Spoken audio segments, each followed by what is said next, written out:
मारीच ने सोचा जब मरना ही है तो भगवान के हाथों से मरे तो 84 से पार तो हो जाऊंगा। तो माता जी सोने का हिरण बना। अच्छा अम्मा सही बताना, मैया सीता जी के हरण में मारीच सोने का ही हिरण क्यों बना? पीतल का बन जाता, चांदी का बन जाता, स्टील का बन जाता। सोने का हिरण इसलिए बना कि अगर दुश्मन के ऊपर विजय प्राप्त करनी हो तो सबसे पहले उसकी कमजोरी ढूंढो, इसकी कमजोरी क्या है। और रावण और मारीच माता जी जानता है कि आप जैसी महान माताओं की कमजोरी क्या जानते हैं। आप कमजोरी आपकी सोना, हम तो नीचे हो, न गले में जंजीर न हाथ में अंगूठी। आप 5 साल की उम्र ना छिड़ा डारी सोने के मारे, कान छिड़ा डारे सोने के मारे। और सोना क्या कहता है? हम हो जाए तो न सोवो, और पास में न हो तो न सोवो। सोना मिल जाए तो असगुन, और सोना खो जाए तो असगुन। भागवत जी की कथा भी हो रही है, परीक्षित जी तो सोने के कारण हो रही है।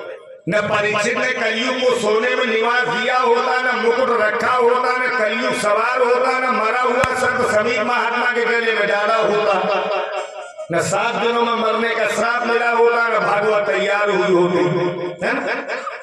ये सोना बन के गया और हिरण बन करके प्रभु श्री राम मैया जानकी जी बैठे, लक्ष्मण धनुर्बाण लिए पहरा दे रहे। तो ये माता जानकी और प्रभु श्री राम जी के आगे चक्कर काटने लगा। सीता माँ की निगाह पड़ी तो सीता माँ ने राम जी से पूछा, जो मैंने प्रभु देखा वो आपने देखा?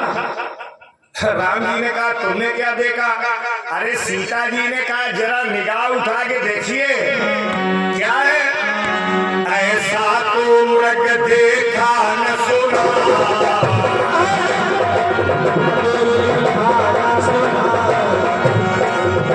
जैसा ये सुघर सलोना है।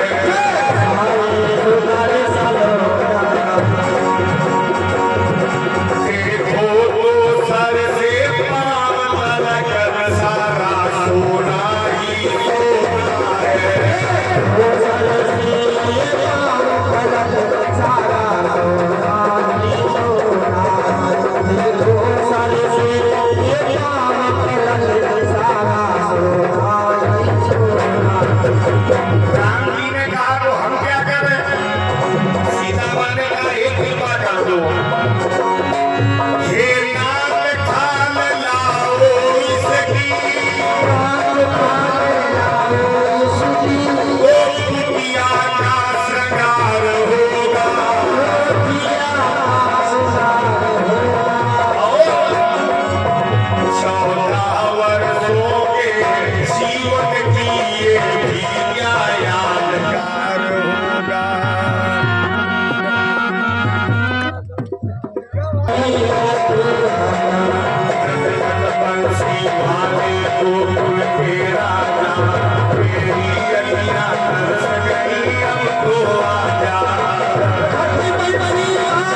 हिरण है।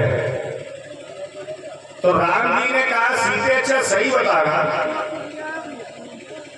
अपने जीवन में कभी सोने का हिरण देखा भी है कि आप देख रही हो? तो सीता माँ ने कहा प्रभु क्षमा करना, मैंने देखा हो या न देखा हो, लेकिन जिस चीज को आज अपनी आंखों से देख रही हूं कैसे कह दे ये झूठे हैं। इतनी माताएं बैठी हैं, मायके में ससुराल में परिवार के साथ देहरी के भीतर रहोगी, चाहे बेटी के रूप में चाहे बहू के रूप में, कोई सोने का हिरण आपको नहीं दिखेगा, कोई लालच नहीं बढ़ेगा आपको। लेकिन जब पति के साथ आप परदेश में जाएंगी तो तमाम सोने के हिरण चैन डाले आपकी घर की देहरी के भीतर चाय पीते मिलेंगे। हमारे दो दोहा नोट कर लो, और ये दोनों दोहा अपने जीवन में उतार लो, फिर रामायण सुनो न सुनो, भागवत सुनो न सुनो। पति पुरानी गुदड़ी सोह पति के साथ,